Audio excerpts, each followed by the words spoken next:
My take is that the blurring of the boundaries is naturally going to happen because people are looking at how software can address the user needs, and the user needs themselves are not changing as much as it's becoming easier and better to do the same things given the new solutions which are possible. So let's take the telecom example. There is no reason why somebody in telecom could not have done what was done by WhatsApp. I mean, that part, email is a good example when people created a good standard and, every client, irrespective of the ISP, could go use email. And that was an easier way to communicate than actually sending telegrams, right? So the same thing is true here, or sending letters. But same thing is true here. I think that it's not just that the lines are blurring as much as people are providing solutions to end users who still need them, and there are better ways to do that given technology. So if you don't do it, somebody else is going to come up with that solution. It'll look different, but actually will end up meeting similar needs and expand from there. Interesting. So I think what you're saying is you need to keep on the lookout of these possibilities, and these possibilities are changing very often.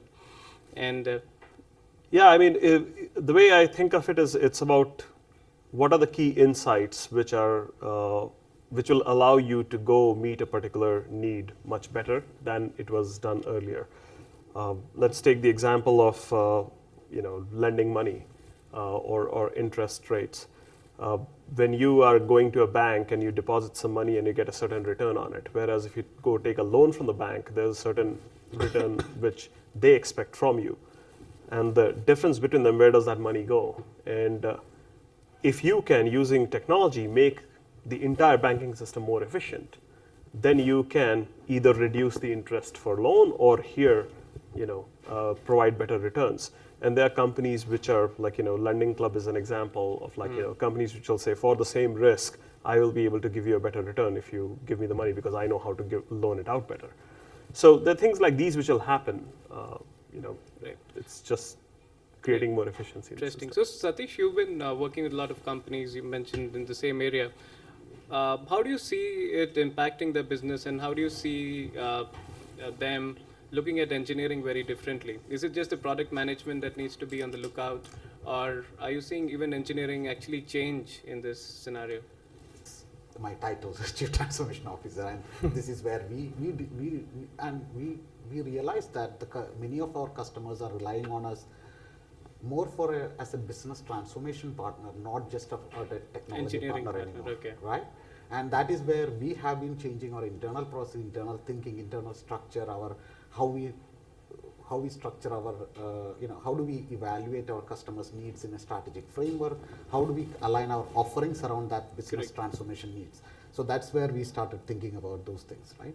So, if you look at if I can give you several examples of that, right? I mean, there are several of our companies, customers who actually were considered hardware companies who suddenly became software companies over the few years, right? And they are looking at us to leverage our product development DNA to bring that capabilities and culture there. Right?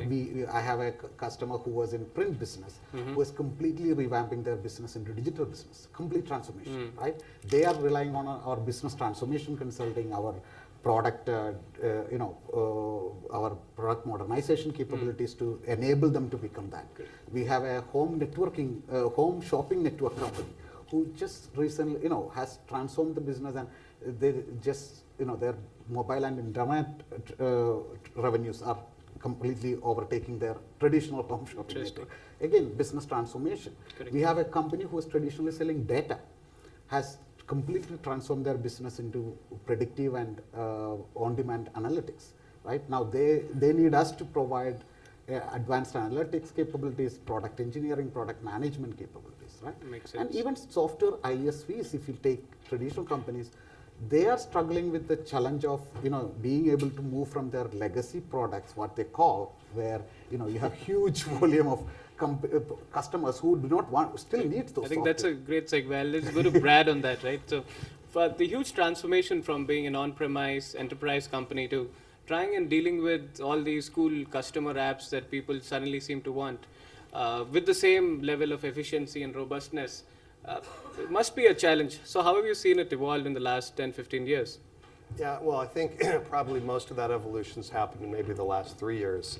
Because if you look back a decade, I think a lot of the main segments were pretty boring. I mean, the analysts already decided everyone's position. Customers, the big customers, had mostly already invested, and we're pretty deep into it, and the switching cost was very high. But certainly over the last 2 to 3 years, it's been a little more the Wild West. Customers are a lot more willing to go with a best-of-breed, smaller solution, a little less focus on pre-integrated suite. So there's pluses and minuses to being a big vendor at that time. Some of the big pluses are, of course, a huge customer base and a lot of people to talk to and understand what their business problems are. And maybe the biggest challenge is looking at those big lines of revenue and all that maintenance revenue and stepping back and understanding that software is going to have the same disruption that some of these other segments have had. And if you don't really reinvent and rethink your products and you just focus on only incremental improvements to the products you have, someone's going to come in on a vector you didn't see coming. It won't be IBM. It won't be SAP. It'll be a startup. It will be Google coming in. It'll be someone coming in a different way. So it's we have all the information the same way the telcos could have figured out opportunities in front of them, and everyone could have. It's getting out of your day-to-day, looking at am I going to hit my delta revenue growth over the last period. And being willing to start squeezing investment down on some things where you've run out of compelling, good new ideas that are going to help your customers with these transformations and identify these big holes where no one's serving them right now, and you have to go create a brand new team and a brand new product at a company that doesn't create brand new products every week. Interesting. So, Jun, you've been working with some of these large companies, Microsoft, EMCs, and even Ericsson, right? How is it that you have seen them transitioning, and what are the areas that you've been working with them, and some examples on that in terms of how you've seen the engineering evolve? Yeah. So before I answer that, for the big call, let me give you another 2 examples along what the colleague is saying here. In China, WhatsApp is getting popular here because of valuation. But there is a similar app in China, right, called WeChat. They reach a lot of users. And the one function they have is in WeChat, you can add your credit card information and pay the bill.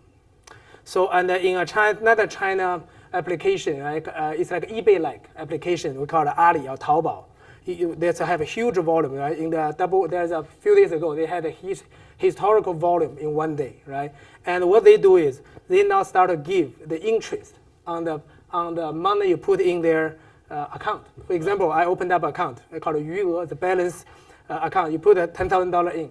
It gives you right now 6% interest on daily. It shows you interest on daily base. So think about it. Would you ever imagine a telecommunication company like a Tencent or an eBay-like company called Ali will compete with the bank? Now they are pushing the bank. The founder said a very famous word: if bank does not change, we will force them to change. So now the banking is rushing to give out the saving program, have a larger than 6% interest rate in China right now. So that's the transformation along with what the colleagues saying here. You see it happening. And in China, it's called the cross-boundary. In that perspective, a company, IT service company like us, has to really have the knowledge, right? The SMAC, this morning people talk a lot, right? That all in those areas, we need to develop our own solutions to match, because you never know where the new opportunity or who is the new competitor come from. So that's the view from the reality. That's current. Right. And the other interesting thing I just want to stay on that is it's not just the technology, right? So technology to a large extent is solved. It's more these market insights and the actual understanding of the customer. And sticking to China, that's one place where we've seen a lot of native apps and even the Googles of the world not really able to displace them. Are there mechanisms where you can also help your customers look at some of those insights and help them overall in their product development so that it's aligned to what maybe those customers in that native location are actually looking at? Yeah, so if you look at China, right, why people come to China, our company, still the market, right? The market and also the large number of audience, right? 1.6 billion people, if everyone use WeChat, it's a lot of volume you can reach, right? So in that, the insight about the China market and also the usage pattern. When Google first came to China, because I have some associated with Google when they first came, when they came over, I tried the word, right? There's a competition called Baidu. If you type in computer inside the Baidu search engine and also type in Google search engine, when you type in computer in Google, it shows you the computer hardware, computer feature, architecture. If you try a Chinese version of Google, called Baidu, right? Computer, it tells you where you buy it cheaper. Hey, what I'm trying to say is there's a context with the wording you put, but that's where the knowledge of a local company, or you have to be familiar with the local culture, so to make your product more meaningful to the local people. That's just one example. So that kind of insight you have to really develop from local and local talent. Get somebody to understand China, right? You see a lot of MNC, we call a multinational company, sending the engineer over. They can develop a killer app, but how to utilize? Just example I said, computer. It means so much different things in different contexts of a culture. The cultural understanding, I think that's one thing company could provide. That's a good point, and it's a perfect segue to my next question. So we have MNCs with centers, even R&D centers across the world, and from our data tells us that China is the place where it's increased the maximum in the last 3 years, more than 100 centers in the last 3 years in China. So I want to ask, I think Piyush, you've managed the Bangalore Center, you know how these things work, and Brad, I'm sure you work with multiple centers.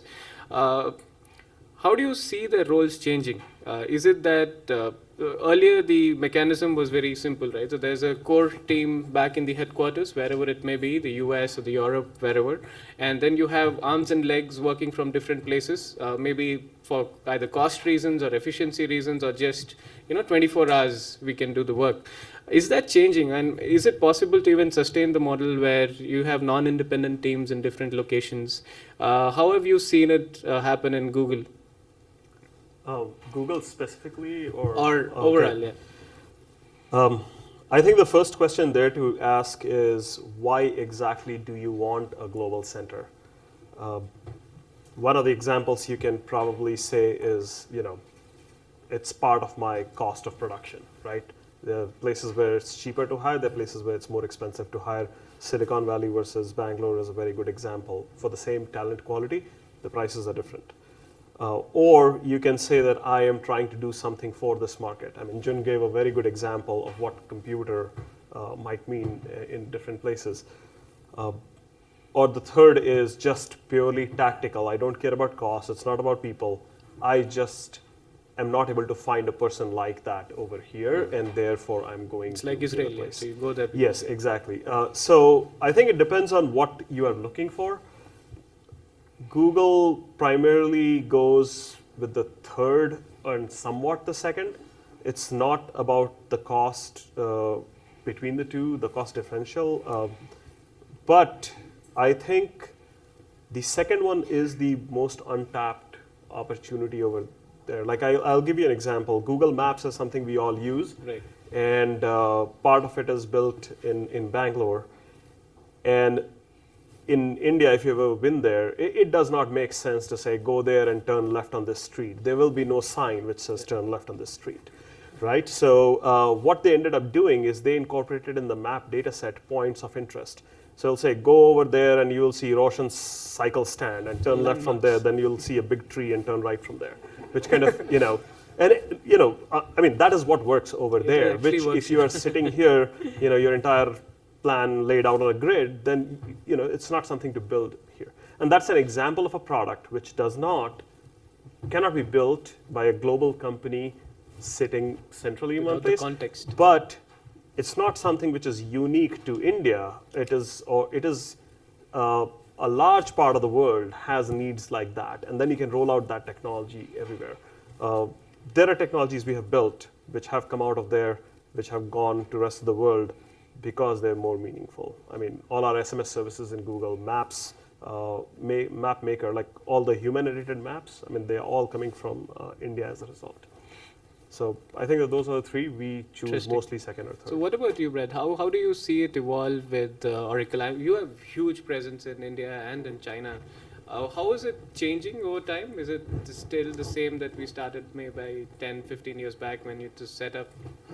Well, I mean, it's certainly grown since we set up 10 years ago. I mean, I think it's a great example on really the localization of an application, meaning not you've externalized strings and you translate them and you left enough space so that German doesn't overflow all the text boxes and that first level. We didn't need to do that for a long time in the Western European countries because they were close enough to the US that things worked. And in some of the countries where that wasn't true, they were too small a market to have it make sense for someone to go and try to compete. So China's is really almost the outlier right now in that regard because it's now a huge economy, but with tremendous differences between some of the Western world. So on the application side, I think there's huge value for Oracle or anyone else. In all honesty, I think clearly a big part of why we go offshore is cost reduction. You can make that work. We get really good talent in these locations, so we're not compromising on that. But clearly, when it comes to engineering processes, running Agile, some of these, there is a price to be paid for splitting the teams, and it's still very hard getting the super senior talent. One, because especially in China, it's not as mature. And in India, in all honesty, every time we have a really good developer, so you're just waiting for the email or the phone call asking when we'll make them a manager. So it's very hard to grow people up the individual contributor track there for, I think some local reasons. So we still do end up having to lean on high cost centers for the highest leverage, most senior engineering, which almost always forces us to do Agile cross dev center. We can't just park a whole new key thing in India or in China right now. So we do have more mixed teams, and with China at least, we're only 8-9 hours off. So late afternoon, you can do some kind of stand-ups and other things, but there is a human price to be paid for the U.S.-India. Someone's getting up early or staying up late to make that work. We had the talk in the morning, right? So where Satish mentioned how his day starts at 5 and ends at 10 a.m. So the interesting viewpoints there. So in the context of, you mentioned Agile, and I think that's a good segue into the next section. We've seen multiple companies look very differently at Agile, right? So we've been to offices in the last 6 months. All the cubicles have disappeared, and it looks more like a Japanese company office with spread out tables. I mean, the office looks just like this almost. Is that the right way? We've seen companies say, okay, I'm not doing anything in China or India or in any other location. All of you come. Let's all join together. We'll have a large office here, and we'll sit next to the CEO, and we'll do all our dev work here. And all in the name of Agile, right? I mean, I'm not sure Agile actually means that, or whether there's not a better way of looking at Agile. So because the risks are large, right? So we just had the computer example. Huge risks in just taking everything central. Maybe you'll be blind spotted big time. How have you seen this? What is your take on it? Right. So how does it? How do you implement it in Oracle? Is it already implemented, or do you have a different personal opinion in terms of how maybe distributed Agile can or should be deployed? Well, it's not even consistent at Oracle. I mean, different development teams can organize how they want. So there are some that run Agile, there are some that run more waterfall, and there are places where the problems are well enough understood that you get less benefit. In the new product development, it's pretty tough to really make a case, I think, for running pure waterfall right now. I'm not a big fan of like tearing down the cubicle walls and whatever else. And I've noticed whenever first off, when one person gets sick, within 3 days, your entire office is taken out. Really, one cough just right around the whole room. And then whenever I see a shop like that, typically everyone's got headphones on. So they're not even, they're not having this kind of interaction because developers sometimes have to get deep into a problem and they don't want to be distracted every, 11 seconds while they're trying to work on it. But for us, because, you may have noticed we occasionally acquire a company or two, we don't even have the option of bringing everyone together. We're going to go acquire either talent or entire companies where they exist, and if you try to move everybody, you're going to get an 80 plus, probably 90% attrition rate. So we must make distributed development work, and we really have to make Agile work in a lot of these new product areas. And like I said, it's a little bit of a dance because most of the stuff that's written, and I've been at startups where everyone's in one office and you're really standing up at a whiteboard together, and it's great, and people are joking around, and there's just like a good team bonding aspect, and you don't get some of that. But with enough of the video conferencing, and we have a number of the telepresence kind of rooms, you can make it work, and unfortunately it does require some people to keep hours that they might not have preferred, and maybe you don't do that meeting every day, maybe you do it a couple times a week, but it can be made to work, not without pain. Yeah, so Satish, this I think it should be closer to your heart, right? Because most of your customers, if they're taking Agile to the extreme, then they would either have you sit out of their office or not give you any work at all. I mean, hypothetically. So how is it? Yeah. No. So how is it? How have you seen it pan out and in multiple customers? And where do you think is, in your mind, the right way of going about this in a globalized environment? So, I mean, in the last several years, right, 70% of our enterprise software customers, right, ISVs, have moved to Agile. And we have teams working today, 70% of them in Agile. There are variations. Correct. Of what Agile is. There is no uniform definition, right? But at the end of the day, there are a few factors, right? Number one, building productive teams are difficult. Building creative teams are even more difficult, right? You can try, whatever works. I mean, it's like that ad in the Bud Light ad, right? It's only superstition if it doesn't work, right? So you can try a lot of things, but at the end of the day, this is a difficult task. The most important thing what we have seen is, even in Agile, even people who are sitting around the room, the issues like, what is a story? People don't know how to write a story. You take the functional specifications and then call them stories, wouldn't make them Agile, right? How do you make them stories that can be delivered in 2 weeks or 1 week, and definition is difficult. What is a definition of done? There is no proper definition there. There is no proper control there. There is no level of automation, or there is no level of continuous delivery or continuous deployment mechanisms are missing. I mean, in the absence of many of those things are even bigger contributors of failures of Agile across the teams. But I think there is a clear attribution error saying, hey, it's all because people are at different locations. It's easier to blame. So what we found is education and training in the Agile works better. Okay. At the end of the day, we invest a lot in Agile coaches, Agile training. So not only for us, even for our customers. When customers wants to do Agile, we provide Agile coaches. We basically insist that in your on-site locations, even in our on-site locations, they have used some Agile coaches so that there is a uniform way of approaching these things. Correct. Those things, training, common cultural affiliation, following similar processes, collaboration, all of those things works as Makes well. Sense. And those are the things more important than, I think, bringing down the cubicle walls. So, Piyush, in your mind, right? So, across different segments, because Google is a company that plays across, multiple segments. Is it an issue of there is a particular type of product, or there's a particular type of technology which should have Agile, and there's something else that is more conducive to distributed Agile, and there's something that has to be done in waterfall? Is there some guidance on that, or how does it work overall in your mind? I think distributed Agile and Agile are kind of the difference between them is pretty much can be thought about the way Satish and Brad talked about before. I don't know if Agile versus waterfall is something which anywhere in Google we pursue as much, but I think Agile works very well because the problems we deal with in software on a regular basis are very ambiguous in nature. Okay. If we were building a bridge, maybe waterfall would have worked. I mean, I many times talk about it as it's like driving in a fog, right? That you can see this much, and you have to go that far till you can see further. You know that from here, let's say you're going to New York, you can kind of say, well, I want to get to New York. That's kind of like my long-term plan, and here are the milestones. But you cannot wait for every turn to be planned and then go and give it to a driver who will then drive through.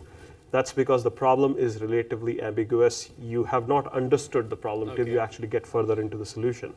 And that is pretty much the nature of almost all the work we end up doing. But between Agile and distributed Agile, I think that it has been mostly, you cannot, especially if you have a global center, and you want to be Agile, you cannot be away from distributed Agile for a couple of reasons. Decision making is very hard to especially as the problem becomes bigger, it's very hard to leave it at a global R&D center, especially places like India and China, and for the same purpose which Brad mentioned. Like the person becomes senior, next thing is like, hey, can I be a manager? And there are other implications too. I mean, Indians, look around the room, they don't have a problem moving from India to US, right? So there'll be a lot of that reality which will hit.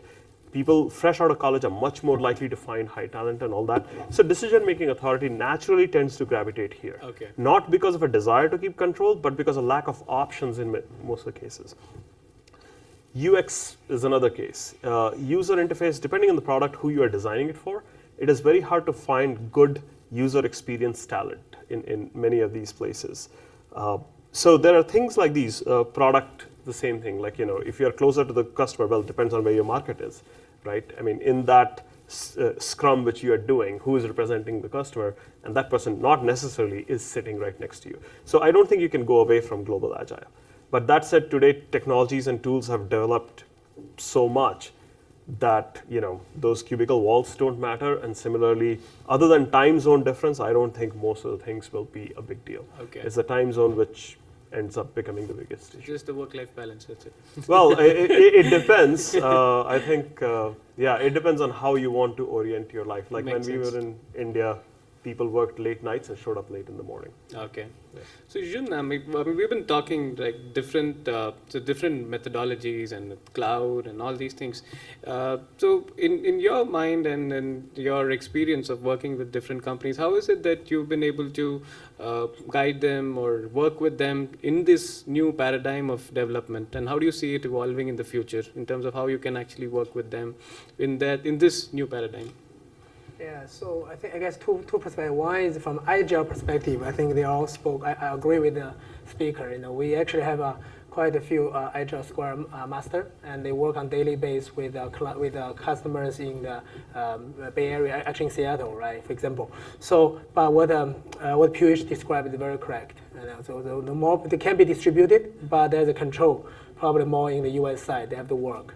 But in terms of cloud, I think that's what they ask, right? The cloud thing, I think it really depends on customer. In China right now, the cloud adoption, I think, is still slower than in US. Right? US cloud is become a kind of natural. Adobe moved it, right? In China, we actually have built up some product based on cloud, right? And also we helped our client, like for example, Microsoft, to implement the Azure in China. We're actually the first one launching the Office 365 in China. We are part of it. So we are proud we are introducing cloud technology into China, and also we build our own platform based on the OpenStack technology. So there's open source technology, there's proprietary, all right, from Microsoft technology, etc. Right? There's other technology from Amazon, etc. So cloud is getting adopted in China, but the way to work is still slower than where US is. So depending on the customer, the engagement model is slightly different. Okay. That's probably what I see. Interesting. So I think it's time that I start involving the audience as well. It'll be good if, so we've had an interesting discussion, a few open threads as well, which I'll try to tie down towards the end. Any specific questions that you would have? Yeah.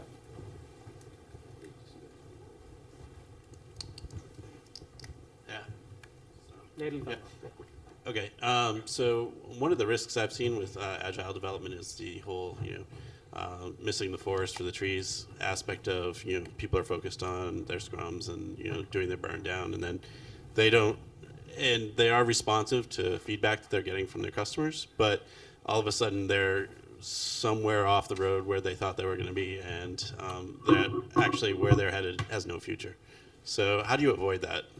I mean, it's kind of, I assume good leadership and management is the way to avoid that, but what does that look like in reality? Sure, I can tell you. It depends on different teams for sure, right? Like you said, good leadership, good management. The way I have seen it work, I can give specific examples, 2 examples from Google. One of the approaches, which is we try to establish our bigger picture every quarter. It's not like, this is in engineering, not in sales or anything, that we say, okay, well, here are the things we'll try to get done every quarter. And it is done in a bottoms-up mechanism, just like Scrum and these things. The team gets together and kind of says, here's what we should do. It forces a bigger picture thinking. The product manager is in the room, the engineering lead is in the room, and then it gets validated through discussion with other people who are looking across multiple teams and so on and so forth. Finally, Larry stands in front of the company and says, here's where we are going. That's every quarter. There are parts of the organization which try to make it every 6 weeks. It depends on how fast they think and how fast they feel like their beta is, like they'll run away from the tracks. But that is one mechanism by involving everybody. I think there is also, No, go ahead. so product vision obviously is very important, right? I mean, there has to be a product vision that is guiding this, and there has to be continuous cross-checking of that product vision. But I think the risk that, especially in the new product development, the risk we have seen what customers run into is keep developing things which nobody wants. And I think that is the whole risk of, once you develop something and you put something out, now you're doubling down on everything, right? Now all of us want to keep our jobs, so we want to double down on the same thing. And that is the risk that Agile helps with. So I think there is definitely the risk if you don't have somebody with the vision guiding this, and there is that vision being tied together within the team. Yes, you can go off the road in one way, but if you do not follow the Agile and this kind of test your features, test your functions, market test, reach it out to the customer, and that is bigger risk of people building things that nobody wants, and that is what I see more than the other side where people don't have the vision and running out of things. Makes sense. And anybody else? That's a point. Let me add Oh, one sure, comment sure. June has quickly. So I think a lot, because we have the real project right now going on with our customer base in Seattle, right, on Agile. And I think the key to success is ownership, how you define ownership. If you segment the work, there are multiple ways to segment the work. You can give a piece of work, it's a part of a big project. If let the China team owns end-to-end, it's easier local for Agile. You can let them own piece of testing, the other piece is development. Hey, overnight development, checking code, and the next day testing. So then you have a frequent communication. So I think at the end, it's really as a client or the designer here, how you define the ownership of the remote team, how they get them together. If that's defined clearly, I think it's workable. It is working right now. Makes sense. Interesting. Ownership is key. Yeah. Anyone else? Anything specific? Okay, good. So I had one final question. If you look at how things are moving and where they're going, one of the more important things is how do you staff your team in terms of skills? Do you have a lot of design engineers put in? Do you get a lot of UX designers into the team, or you just suddenly beef up the mobility teams? How do you decide on what type of skills you need to either hire or need to partner with or maybe acquire a startup on? How is that skill assessment done? And what is in your mind for the next stage of product development? How should it actually be done in terms of looking at different skills, and how do you staff your teams across those skills? Maybe we can start, Piyush. Yeah. Sure. I think the staffing or building the team with the skills probably has two parts in my view. One is what do you need tactically short term right now, and what are you trying to do in the long term? I think in the short term it's much more important to have people with very specific skills which you need. In software, and I'll specifically talk about software development, I feel like majority of the people can fall into one of the three buckets. They build application front-endy things, they build systems, or they're data-minded who can actually deal with data. But if you say iOS developer, I think most of the iOS apps developers will fall into the first bucket. And somebody building middleware will probably fall into the second bucket, and running Hadoop, MapReduce, and all third bucket. But all that, I think, is probably what the long term at the most I would differentiate among. Because I feel like people, it's hard for them to move between that. I would much more look for people who have much better attitude about learning what is coming new. Because if I pick iOS today and tomorrow Android or Tizen or something else becomes important, I don't want to build a long-term team which is deep in one area. I would rather build people who are able So you to basically abstract yeah. into larger structures, then focus slower. And there are people who will jump across all three of Absolutely. them, right? I mean, if you go to a startup of 3 people and they need everything, you'll probably find engineers in there who are jumping everywhere. But if we had to bucket people, I would not bucket more granular than that for the long term. Correct. In the short term, sure, I mean, tactical needs will dictate what we need to do. So Brad, in the whole context of getting your application on cloud, on mobile, is there a big push in terms of hiring a lot of mobile engineers, staffing them with guys who understand cloud, or is it a more structured approach than just that? And how do you look at it? I think I've never really, I guess, formalized sort of those buckets, but they sound about right. I mean, for a lot of reasons, we just can't. If you look at the acquisitions, sometimes they're acqui-hires, but a lot of times there's some interesting core technology, like it's mobile, but there's a particular mobile security technology, and so sure, we pick up some mobile talent as well as some security talent. But I think for most of the players in any geography, it's so hard to hire people that if you can't retune the existing staff you have, within boundaries, asking a front-end person to become someone that's going to build highly scalable systems, there's people that can do that, a lot can't. Yeah. But and if you've hired people that love tech, usually it's not a problem, especially when you're asking them to move on to cool new tech. It's not a problem. We have a bunch of products that still have a lot of mainframe, and as all of the mainframe developers are basically retiring or expiring, and so getting people to go onto those techs, that's a hard conversation, right? But getting people to spin up on Hadoop, on Spark, and things like that is usually not nearly as tough a sell. So, I think it's more a matter of when you go to the training or whatever else, the technical, picking up the new API, picking up the new tech. If you're already a UI person, picking up the new UI platform builds on the last one. It's not going to be radical. Cloud has been a big challenge. And it's not because it's a technology challenge, it's getting that production ops mindset into the head of people that have shipped CDs, that originally shipped CDs, and that now they do the moral equivalent of posting the bits on a download site. But it's always been our customer's problem to go get that software and build a team that can install it and maintain it. And support's mostly been a barrier between core dev and the actual customer. So getting people's heads around what life is like in a production ops center and worrying about life cycle, worrying about diagnostics, worrying about building resilient software that if one little thing is down, just completely fall over.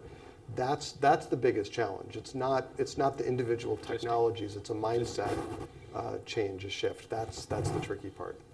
So Satish, comments from your side in terms of exact capability, and is it a specific capability need, or is it as in an abstract sense as what Piyush mentioned?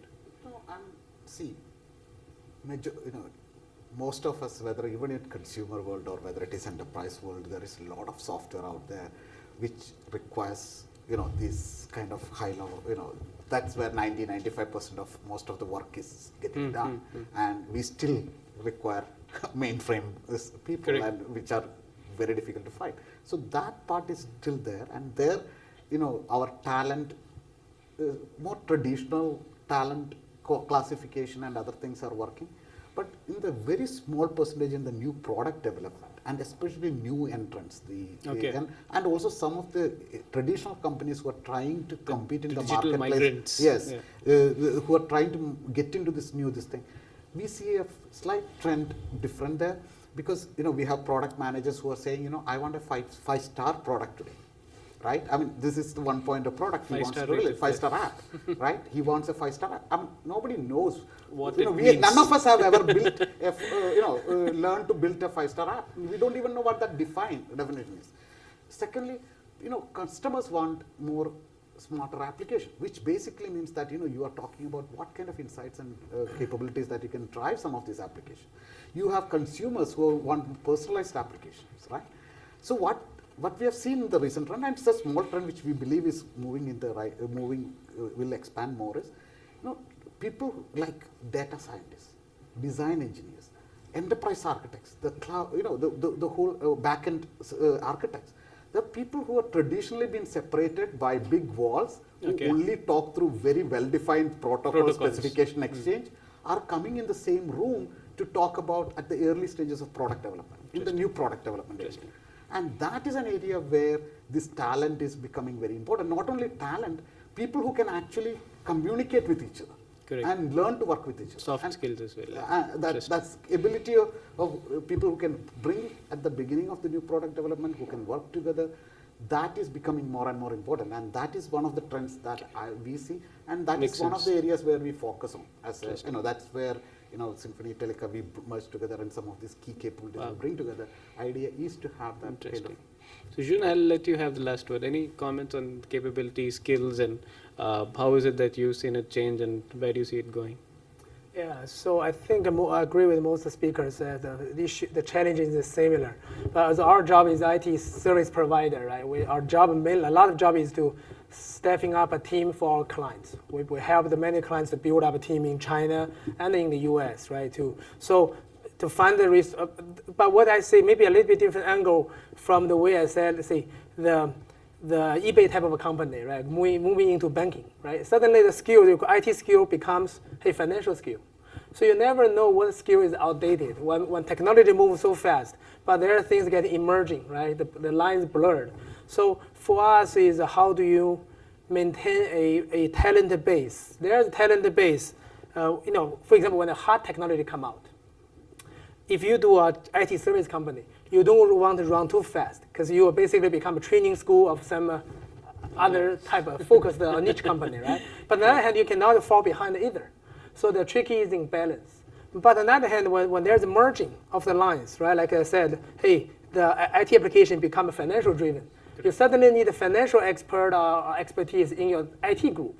How do you mix them? So as a service provider, that's where we try to maintain the talent base, but also advise people to rotating, etc., right? To get a cross training, so that because the lines get blurred. It's not dedicated. You have to be Java forever Java, right? Interesting. So cross training, retraining.